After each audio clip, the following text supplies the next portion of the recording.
Welcome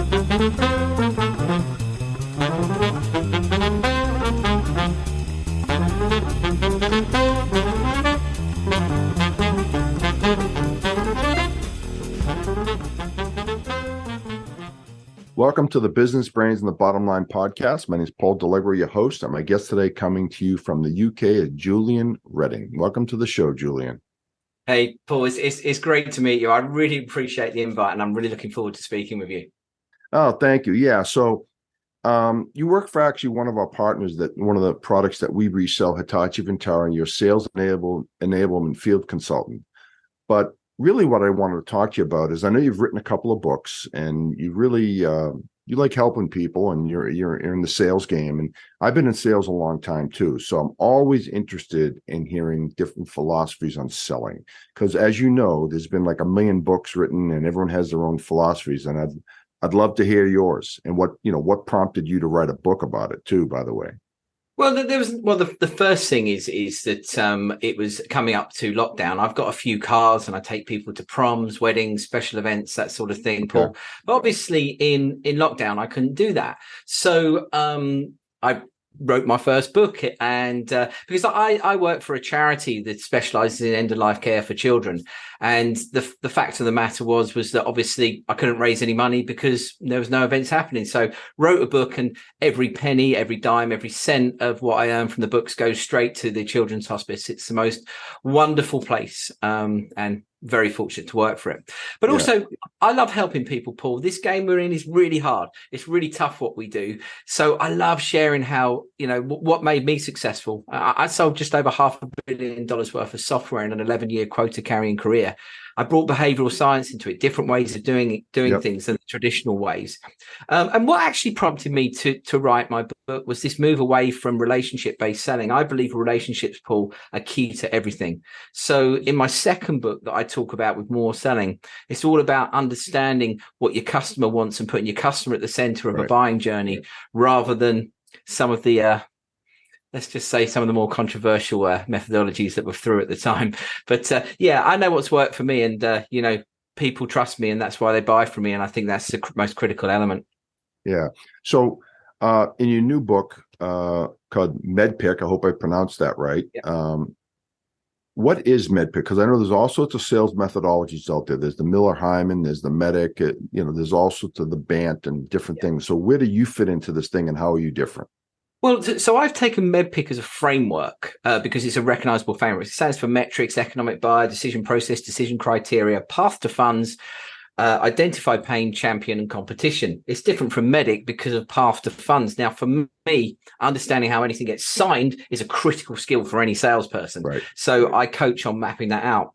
And what I've done is taken the MedPick framework, which is for me the immutable law of selling, and I've built a lot of behavioral based content in it. So for example, in decision process, I teach rank versus influence, how to actually map to a persona, the difference between left brain and right brain thinkers, really getting under the skin of your customer and understanding what their perception of value is, not what your product brings. Because people buy outcomes, Paul. They don't buy the product, or else everyone will just shop on Amazon. I always say in competition, we make the difference. The salesperson makes the difference. I have beaten bigger companies than me, Paul, who had better technology, and lost to inferior companies that had worse technology. What's the common denominator there? People. Me, absolutely, man. Yep. Yeah. So, you raise a good point. It's sometimes we sell to what we think is important. I think that's a mistake, right? I think finding out what the customer's goals are and their objectives are is critical to what we do. 100%. I'll let you into one of my first little secrets. Okay, let's hear it. If you look at Hollywood movies, right, Paul, 80% prequels, remakes, or sequels. Why? Because we as human beings love certainty. Yep. So certainty is our own perception of value. So if I was working with you, Paul, what I'm going to say is I've loved meeting with you today. Can you just tell me, what did the last successful project look like? So all I'm going to say is that one question, then write down everything you say from the back of that, because you're going to tell me your perception of value, what good looks like to you. And guess what I'm going to do with you? I'm going to make the sequel. I'm going to listen to your language. I'm going to map a mirror. understand your values, because that's what someone buys. They buy their perception of value, and it's different. And that's such a great point. But I think sometimes we get away from that. We forget sometimes I've got to kind of slap myself into saying, hey, because everyone's buying criteria is different, depending on who you're talking to in an organization. If you're at the C-suite level, right? Or if you're at the mid-level managers, everyone has different criteria, and you have to sell to that criteria, if I'm understanding you correctly. Yeah, absolutely. Yeah. So I think that, especially when you're selling to C-suite, Paul, I think that's a critical thing to understand what their perception of value is and what they buy. Yeah. The C-suite typically, like you touched on earlier, they're buying outcomes.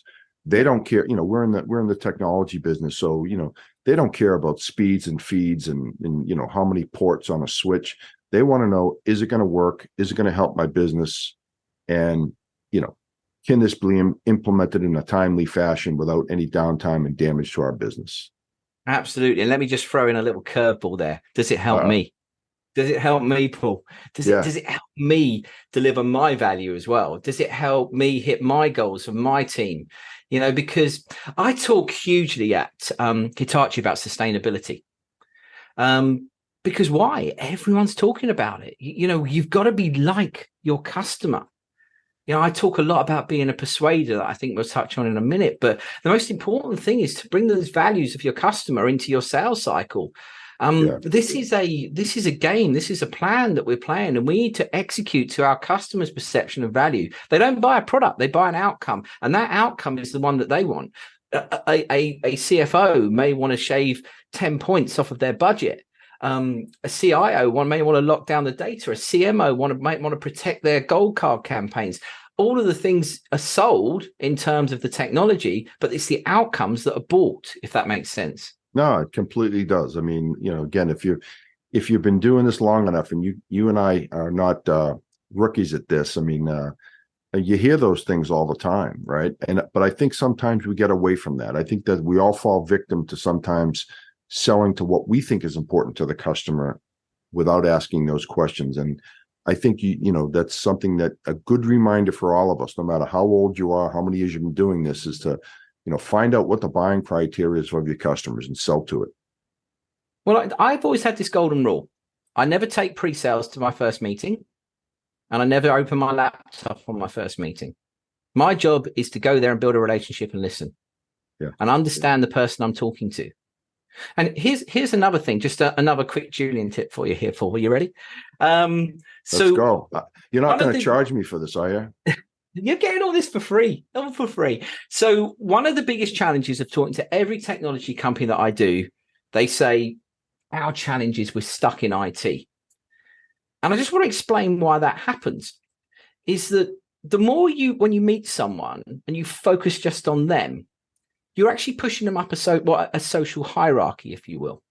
Right. And if I meet you 5 times, then all of a sudden I'm sharing all my information with you and working with you, and I all of a sudden say I need to meet someone else, it's actually an insult. It's like, it is. No question.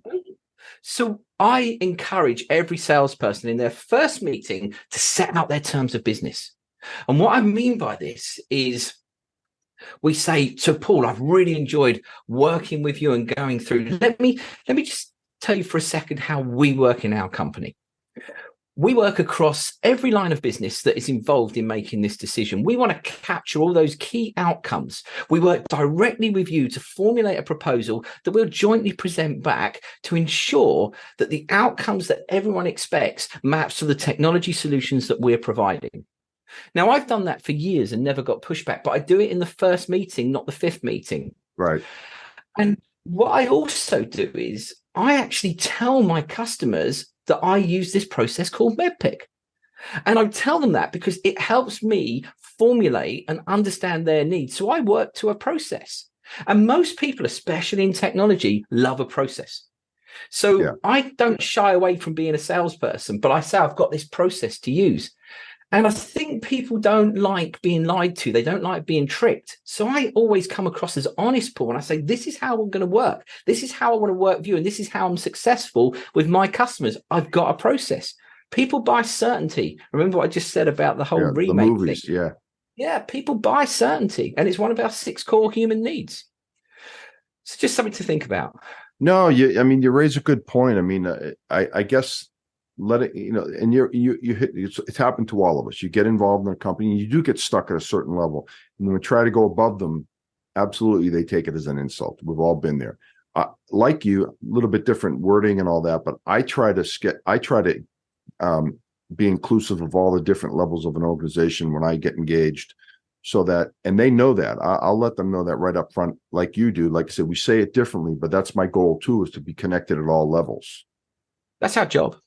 Yeah, exactly. You've got above the line and below the line, and it's something I coach. Above the line is where all strategy is set. These are our C-suite, and below the line is the people that deliver. You cannot sell to one without the other. Yeah. When I do loss reviews, it's always the same. One contact in IT, one contact in procurement. There's an average now of 100K deal of 7.2 decision makers, and I'd say that's growing. This is the latest Gartner research that came out. Wow. And, when I present as part of my training a visual coverage map, and we pick out 21 personas.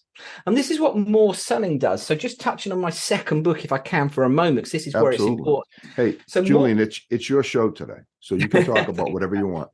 Thank you, man. So with more selling, that stands for metrics, outcome, owner, and results. So what I say to you is, what business problem are we fixing? And we list all the business problems down the metrics side. So we could be talking about something like ransomware, data security. So what problems that fix? Well, it fixes obviously the technology issues, secures the data. But what about for things like securing marketing campaigns, revenue, customer loyalty, compliance, fines? You start to map it out and you realize there's a lot of business issues that you fix. And then you very simply map that business issue to an outcome that we can deliver. So it could be something along the lines of, the marketing director, they've got their gold card campaign, but the outcome is they want to protect their data and market and grow their loyalty program. And then the owner of that is the marketing director, and the results they want is a clear solution that allows them to deliver their objectives and do their job. Now, when I do this with salespeople, it's incredible how they say, I've had a mirror turned on me. I'm just selling 10% of the outcomes. So if you plan that in advance, you're always selling to business insights, and you've got the narrative to connect the personas you're targeted to the results that your solution can deliver. Because remember, we buy results. That's what we buy. Yeah. So that's what I talk about in my book, More Selling, because nowhere in any sales course have I ever been on where they tell me how to break into an account and how to break in wide. So that's the unique value I bring, because when I was given my accounts as a salesperson, I'm looking at 12, 15 points of contact for entry, because I've got less chance of failure. Then there's always going to be a way in. I can frontal, I can flank, I can niche. I've got a strategy. And with every failing salespeople, they're not talking to enough people. They're not being smart enough. They're not working to a plan. As human beings, we adopt structures and patterns. I encourage everyone to connect with me on LinkedIn, because I talk about this a lot. We should have a set structure on how we engage and break into an account. It's always going to be variables, Paul, because customers are different what they need. But you should have a process that you carry on practicing. Why are sporting greats, Michael Jordan, why is Tiger Woods, all these people, why are they so good? Because they developed a process and they practiced and perfected it. Yeah. And that's how we are in selling. This is a game. And the more that you can keep things repeatable, the better you get at it. There's so many simple things that we forget about, and it always makes me laugh. The first thing is making ourselves relevant, and what more does is make you relevant. If I take the second thing, salespeople don't plan. The amount of coaching I give, and we do like role plays, and the salesperson won't even practice the presentation. I say to every salesperson, treat this as a profession. Every time I'm going to deliver a course, I practice it the day before, even if it's one I've delivered a lot. I want to be absolutely sharp and on point and never reading those slides. And I want to test that the outcomes are there. For me, this is a forgotten art in terms of preparing to sell and putting that practice in, looking at the presentations.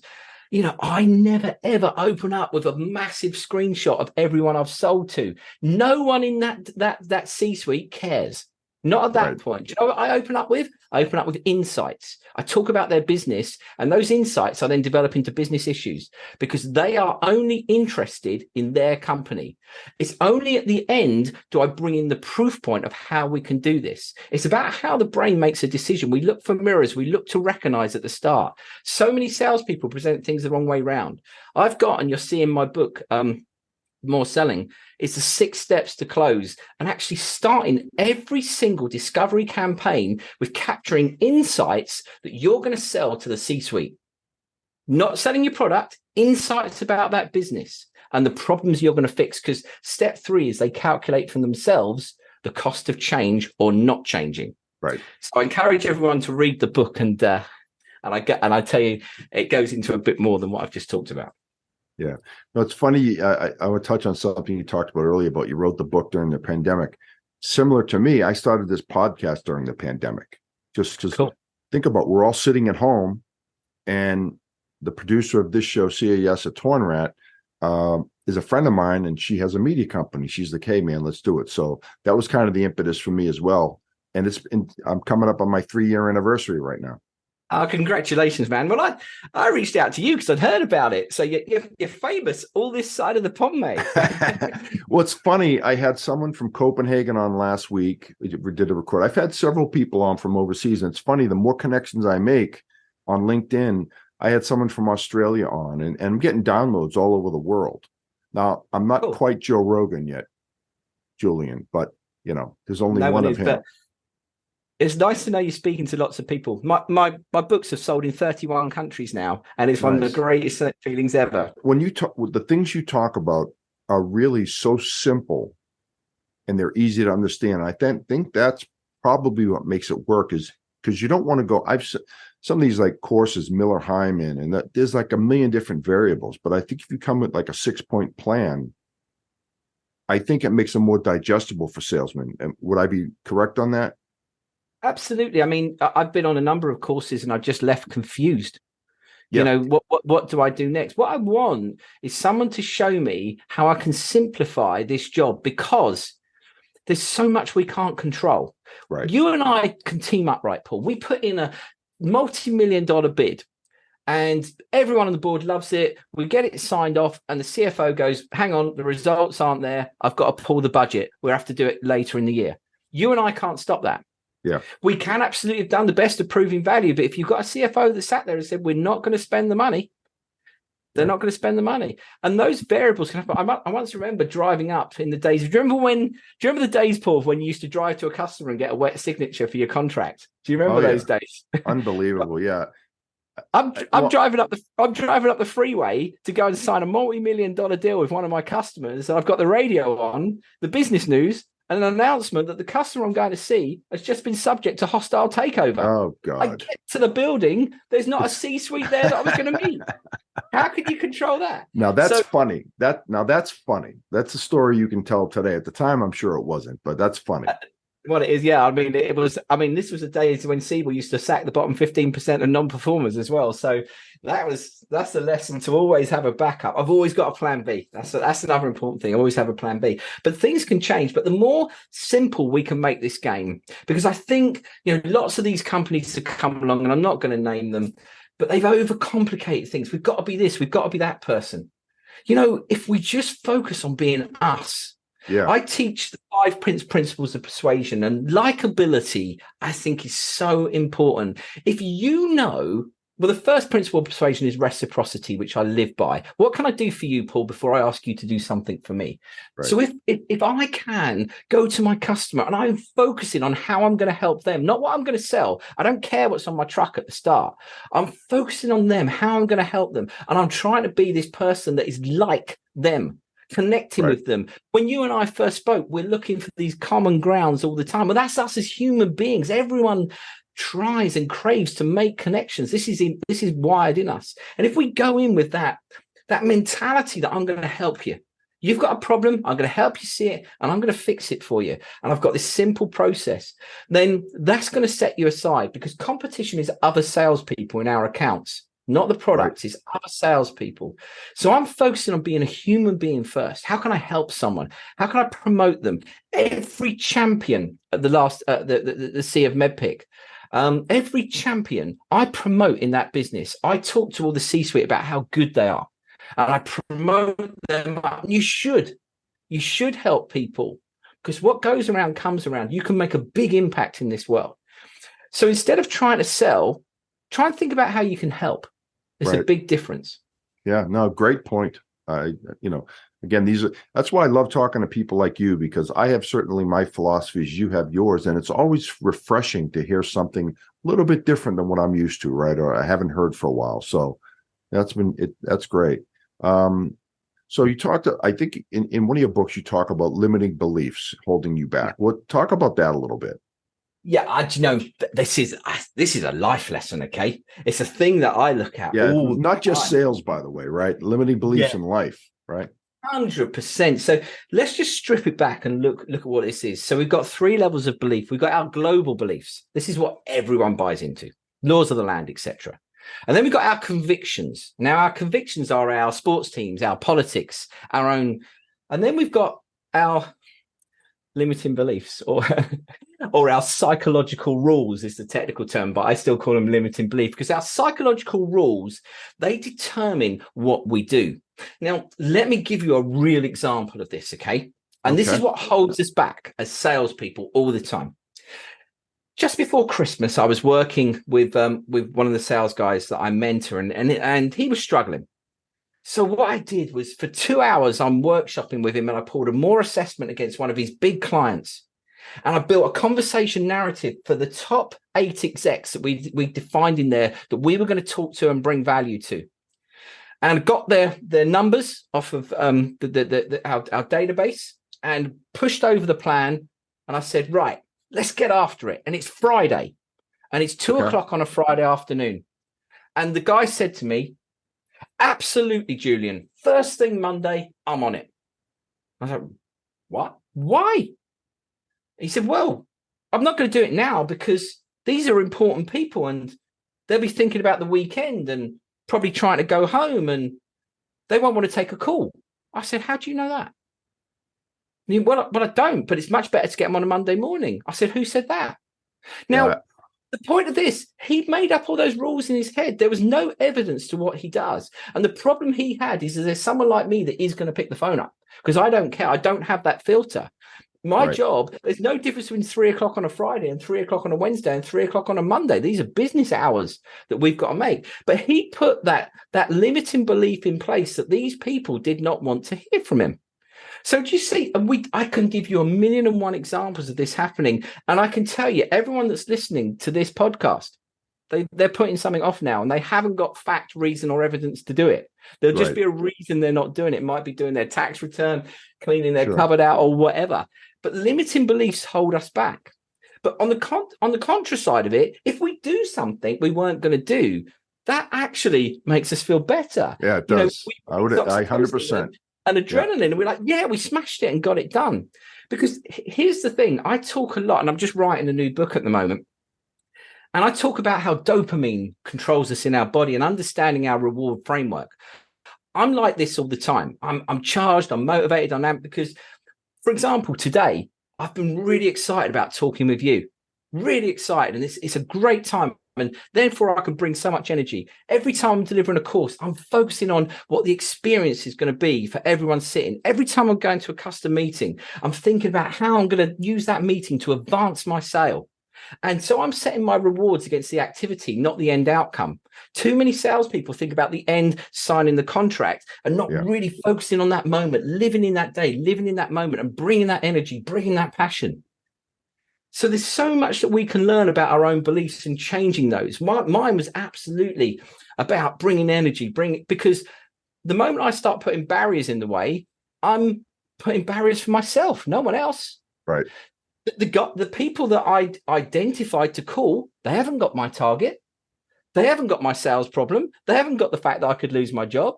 They're doing their own thing. So my job is to call them. But it's extraordinary. I get pushback all the time. And when I say, show me evidence of that, there never is. It's just an opinion. That's right. I've been finding WhatsApp awesome recently to get hold of senior people. I haven't got any evidence or science behind that, but I've been finding it to be a really good tool. I said to someone the other day, why don't you try it? He said, oh, if I WhatsApped any of my customers, they'd never talk to me again. And I said, how many times have you tried it? He said, none. So you see, you should always look for fact and evidence before making a psychological rule about something. Otherwise, it'll just be a limiting belief. What do you think about that, Paul? So quick to go back, the salesman that you were just recently working with, did he make those calls on that Friday afternoon, or did he? Because he got an ass kicking for me, yeah. Yeah, you don't look like the type of guy that is going to take it laying down. That's for sure.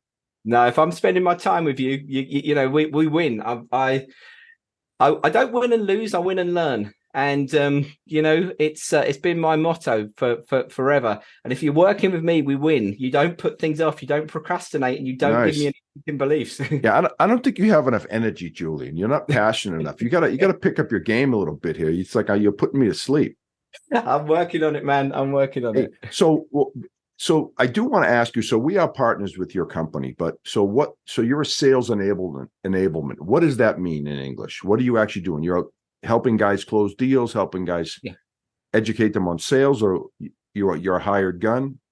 Yeah, so I'm very much a customer-facing enablement person. So anyone that involves talking to customers, I bring all the behavioral skills. So selling through the MEDPIC framework, the behavioral side of that, the leadership, the management coaching, how to present, all those things I do. Plus I do deal coaching as well. So where my strength is in closing big deals. And it's being able to spot what's going wrong before the salesperson does.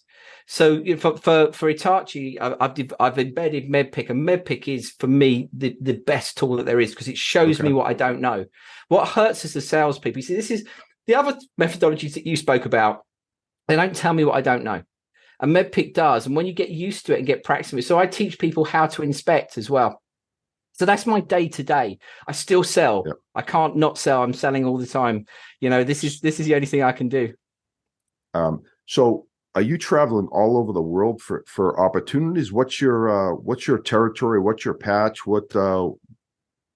My office is Heathrow Airport, and my patch is the world. So far this year, I've been to Adelaide, Perth, Melbourne, Sydney, Singapore, Amsterdam, Munich, London, Santa Clara, San Francisco, Dallas, Chicago, Mexico City. That's just this year. Wow. And you know, I love going to other countries. I love, because the basic rules of selling are there. You know, everywhere is different because of how people sell. And I always say, I'll give you the tools, but it's your job to interpret them, because at the end of the day, it's your number. But the most wonderful gift that I've been given is exposure to the world and meeting so many people. I was in Australia at the start of the year, and it's the most wonderful experience meeting the people out there. And you know, it's the most humbling thing when, you know, and I've got lots of these that I've captured where people write to me and go, I listened to everything you said. I was stuck with a deal, and, you know, I've got it past the post. I actually do volunteer work in your part of the world with ex-Marines who suffer PTSD. And one of them, I worked with Daniel Redman, a person I'm very proud to call a friend. Geez, that's what bravery is. I tell you, if you meet that guy, you know, he used I worked with him. I gave him some coaching when I could, and he signed his first multi-million-dollar deal and writes to me and tells me about it. And that gives me so much energy. I love it when, you know, everyone that I work with, they write to me and go, we did this, I did what you said, and we got this deal in. That is my energy. That's rewarding, isn't it? Yeah, absolutely. It's like a drug. It's like a drug, I bet, for you. It is my drug. And I love, you know, my whole goal in life is to turn what we do into a practice. So you're a sales practitioner. You're not a salesperson, because what we do at the highest level is really hard, and it's thankless. And you're measured on a very simple way. It's binary. You either hit your target or you don't. You can't be a little bit pregnant in the sales world. Yeah, that's why I've always said, you know, it's hard for me to really, I don't want to use the respect word. That's a little bit harsh, but it's, unless you've carried a bag with a number attached to it, right? It's hard for me to really, you know, people that think they know how to sell, but they've never had a number over their head. It's a different animal when you have a number. Well, I set out the start of my courses, and I always just introduce myself. The first thing I say is, I can't teach you how to sell. because everyone's sitting there going, you can't teach me how to sell. So Right. always had an objection up front, right? And the Yeah. second thing is I talk about my sales career, because I've been on courses. I was on an account management course a few years ago, and one of the guys said, can you talk us through your experience? He said, well, I'm not a salesperson, I'm a teacher, and I've learned the course and I'm teaching you the course. Well, sales is not theoretical. It's a combat sport. You Yeah. have to have been walking around you got to be walking around Publix at 3 p.m. on a Saturday afternoon when your wife's talking to you and all you're thinking about is the numbers and what you got to do in your I head. know. Terrible. It's the 2 a.m. wake up. Have I done all these things? Yeah. It's when you get up in the morning, how am I going to do this? What haven't I done? You live this. You live it every day. Yeah. No doubt. That's one thing that people that are not in sales don't understand, is that you're living it 24/7. I can tell you, sitting down at dinner sometimes thinking about what I've got to do, and my wife will look at me and go, hello, you home? Just because my mind's elsewhere. Well, my wife always used to say to me, why does every conversation start with, you're not listening to me, are you? So, but the thing with sales is that you learn so much through experience. You learn about all these the wonderful world that is people, that is humans, that is decision making, that how to be, and all these elements to practice. And it's so complex, and you work so hard for a year, and then March the 31st comes, it's the end of the year, and you're on 160% of your number. You're going to club, and then on April the 1st you're at zero.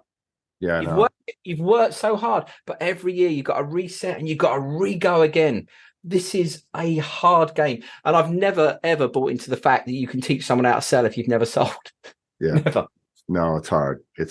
So Julian, if someone wants to get your books, where can they get it? Because I'm not gonna lie, I read a couple of excerpts from it, but I plan on reading it because I think it sounds like a great information. It's a good read. Plus you're a good guy. And Thanks, I think you've got a lot of good things to say. So if someone wanted to get them, what are the names of them and where can they buy them? Well, they're on Amazon, and here comes the shameless plug. Are you ready? It's called The MedPick Advantage, More Selling, and my first book, The Sales Journey. If you type MedPick on Amazon, I'm number one choice on that. So all right, you'll find it from there. I would. And to everyone that's listening, if you could buy the book, that would be amazing. It means the world to me, but I don't take a cent out of it. It goes straight to my children's hospice. And just very quickly, the picture behind me here, is, if I can, Paul, just one moment. Yeah, go ahead. This is my Ferrari, and a lot of people think it's some arrogant statement about a statement of I don't know of wealth or being ostentatious. It's not. Just before this picture was taken, I was at Chestnut. I was at the Children's Hospice, and a little boy was put in the car because I'd arranged for the Ferrari Owners Club to take people out, $10 a ride in a Ferrari. And just before this was taken, this boy, Tom, he's put in the car, and his mum comes up to me and says, can I put his sister in the driver's seat next to him? I said, yes, of course. And she says, I want to take a lot of photos. I want to build a book for Tom because he loves Ferraris. But unfortunately, we're going to lose his sister next week. She's going to die. Oh, God. And it's still a hard story for me to tell. But this picture was taken just as I was coming out. And I asked for a copy of it because I'm reminded every day that I'm the luckiest man alive because I can go inside and I can cuddle my children. And so there is no effort in writing a book to help and share people, or taking someone to prom if they just give a couple of dollars to help people that are going through the worst nightmare ever, Paul. So it's a bit of an impassioned plea, but I've put my heart and soul into my books. I'd love it if maybe one or two of the people listening to this would go on Amazon, buy it, read it, because it goes to such an amazing cause of people that do a job that I could never do, and under unbelievable stress, and do a wonderful thing to make this world a better place for people who are in unbelievable pain. Yeah, well said. Well said. That's all. That's awesome, Julian. And I, to kind of dovetail on that is, I think we all don't really appreciate how good we have it. We've all led good lives, very successful lives in a lot of ways, from a financial standpoint, a personal standpoint. And sometimes I forget. I'll be honest with you, I forget how lucky I am sometimes. It's guys like you that help remind me that we are all very lucky. Oh, we Right. have, we all have, everyone who's listening to this is living an extraordinary life. I guarantee you. Yeah. And this is the choice you can have in life. And I always say, you can have an ordinary life or you can have an extraordinary life. Right. What choice do you want? Yeah. Ordinary is there for you. You can take it. It's there. It's on a plate. But we live in this wonderful free world where we can be extraordinary. We can, in this wonderful world called sales, make an enormous amount of money. Yeah. I love it because I can help people do it. I can help, failing sales directors get their businesses back on track, and help people earn money and help that way. But we can be extraordinary because we can say, okay, we're not going to take everything for granted. What can we do to give back? What can we do to help? Because we should be these. Because the more people that want to do this, the better this world will become. We'll stop this horrible divide that there is at the moment and think about how we can help. And that's been as I said, have a look at Ikigai. Anyone looking at this, find out what your Ikigai is. Mine's to help. I'm passionate about doing it, and buy my books. All right. Well, on that note, we'll end today. Julian, thanks so much. I may call you up for some coaching. Who knows? Whenever, man. Whenever, right. buddy. Yeah, anytime, man. But we're partners in life. Anyone that's in sales is my partner. They're my brother. They're my sister. And for me, anyone that needs help, connect with me on LinkedIn, and I'm always there. Sounds good. Julian, thanks again. And that's a wrap for Business Brains and the Bottom Line. Until next time.